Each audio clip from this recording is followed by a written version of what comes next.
how to install the Windows Linux subsystem and run Bash or run Ubuntu from your Windows 10 computer.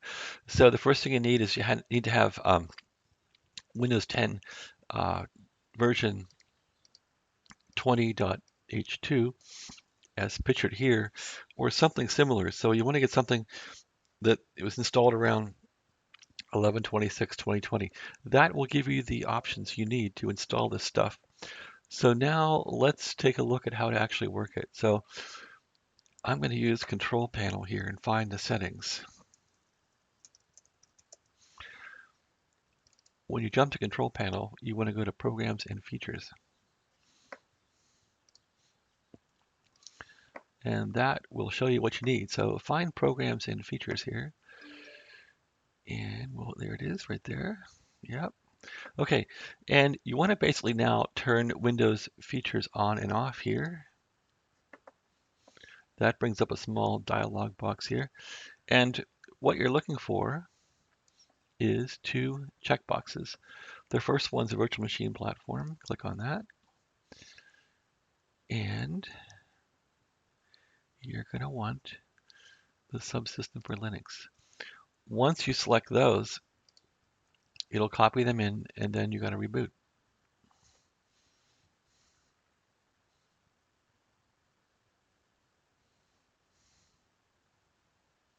Okay, let's do a restart. And I'm running this thing on VMware as a virtual machine. So now it's restarting.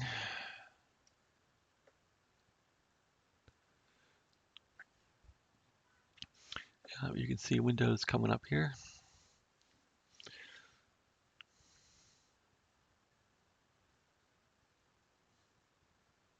Has a VM, 4 gigs of memory.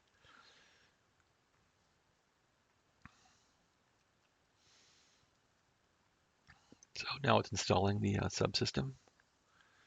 And I think there's one more step we got to do. Now it's up, so now I can RDP into this thing now with RDP again, Remote Desktop Protocol. There it is, and I'm going to go on to this one here. And all that stuff.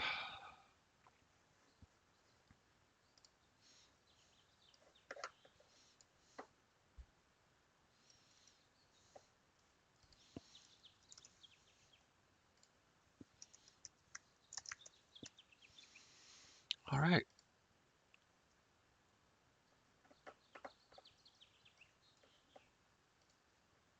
So I'm back on finally. Let's jump over here again to see. Now there's one step where I have to enable some stuff. So I was looking through this here, and I think Fall Creators Update, that's probably this one here. Yep, let's run this line here. So to do that, I want to run PowerShell, and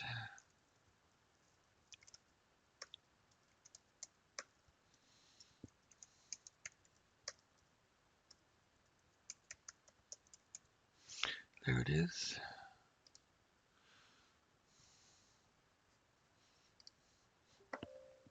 So run PowerShell as administrator, and hopefully I can paste that command in there. Nope, not yet.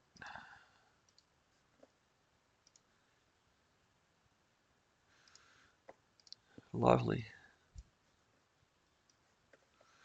Lovely, lovely, lovely. Copy and paste. Can I do a Control C, Control V? Yep, there it is. Okay, that looks like it worked. Subsystems enabled, so all well and good. Now, we want to find something to run, which is Ubuntu, so you find that from the store. Microsoft Store here, poof.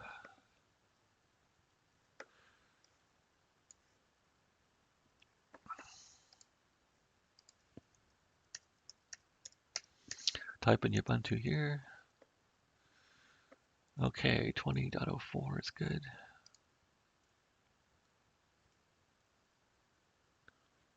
So this installs as an application, which is pretty interesting. Okay, is it coming in here? Let's see. I did a get once on this.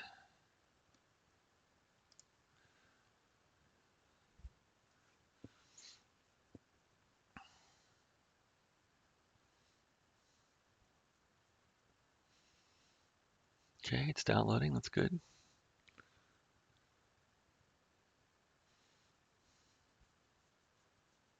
So this seems to run Linux in a container, which is pretty cool.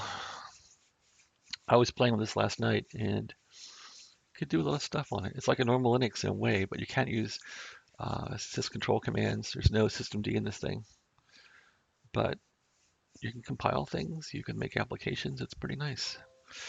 Okay, it's in there. Let's launch it. And it fiddles around for a bit.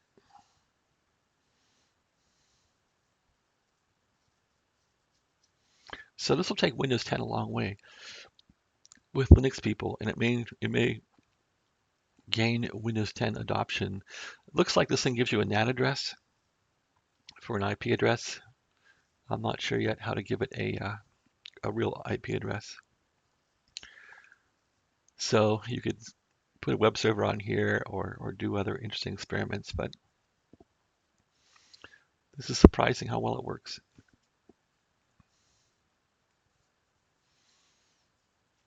It takes a moment to do this. I guess it's installing Linux now, installing Ubuntu. Anyway,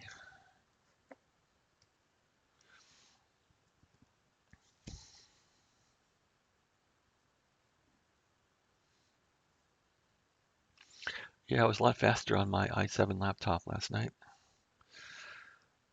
This thing is running slow on this VM here. Let's see what it's doing.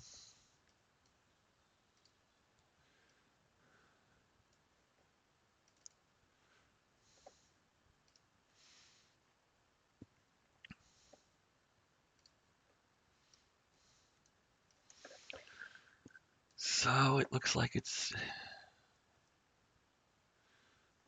chomping some CPU, I guess.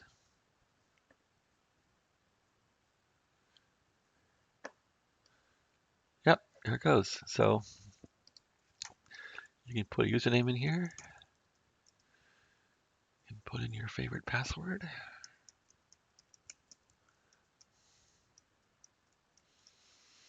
Off you go. So it's pretty cool. Now you're running a containerized Ubuntu, and you can do a sudo on here and put your password in. You have root. You can update it.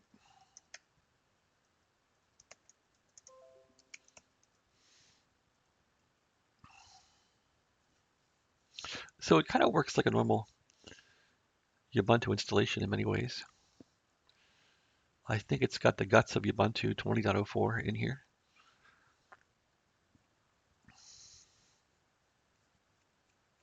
Anyway, yeah, it'll work and update. And what's funny is when you close this thing off, when you close the application or close the window, it still runs in the background. So this thing is still always running until you reboot Windows, which is pretty cool. Or not, depending.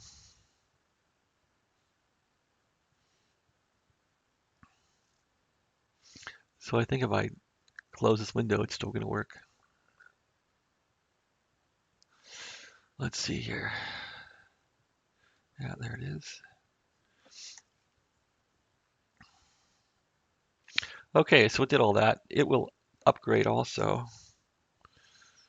And it's interesting how it does it.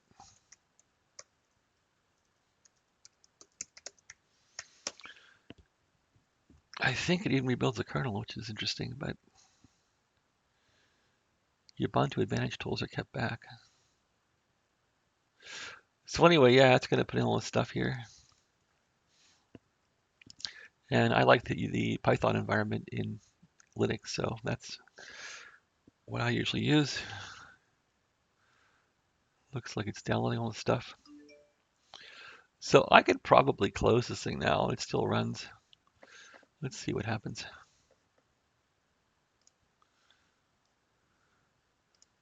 Oh, it's not going to close. I guess it knows it's doing something important. That's pretty cool. And what if I try and bring up another instance of it?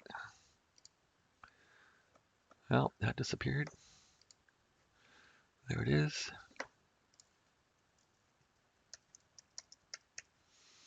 How about one more instance? Yep, that works. That's pretty crazy.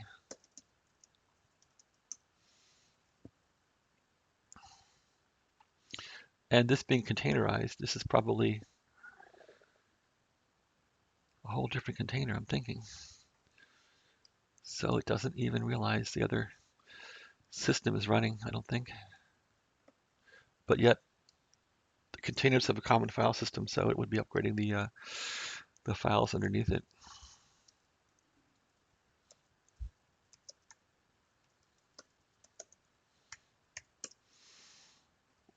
So how much space do I have here?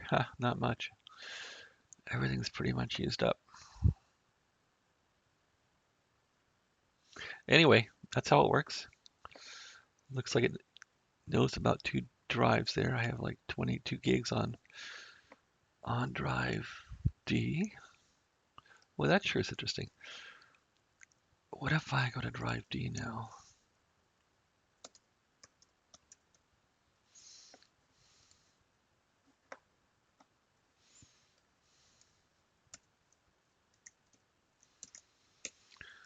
Splunk. Hmm, not sure what's in there.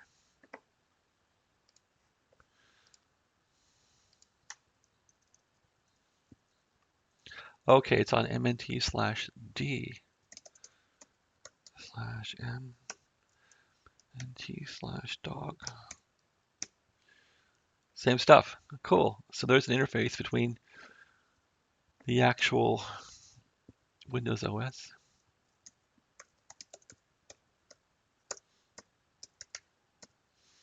And that's probably Windows too. Yep. Well, what do you think of that? It's pretty cool. And here it's updating all the Linux goodies. Okay, well, that's about it. That's how I'm installing it. Ubuntu running on Windows 10 with the 20 H2, the H2 release from 2020. It's pretty easy, it's pretty fast, and now you're in the know. Thanks for watching. Have a great day.